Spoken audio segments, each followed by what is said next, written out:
Hello everyone, welcome back. In today's video, we are going to talk about set comprehension. So set comprehension is a concise way to create sets in Python using a single line of code.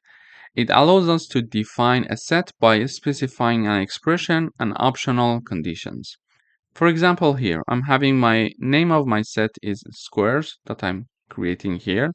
And to create the set, because I want to be the set of squares for numbers from 1 to 5, I'm having x star star 2, so square of numbers, and for each x that is in the range 1 to 6, because we're writing down 1 to 6, but we are willing to have something from 1 to 5. Why we are writing down 1 to 6 then? Because the start point is inclusive, but the end point is exclusive. So if we want to go from 1 to 5, we need to type down in the range 1 to 6. Okay, so and then when this is calculated, it is assigned to squares, and then I'm printing out the squares. So when I run this code, I see the output is 1, 4, 9, 16, and 25. But why?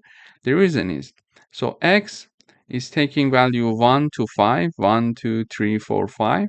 And then when we are computing these numbers to the power of 2, we're having 1, 4, 9, 16, and 25. So this is how we can create a set comprehension using a single line of code. We are going to do some further exercises for set comprehension in the next videos. Thank you for watching.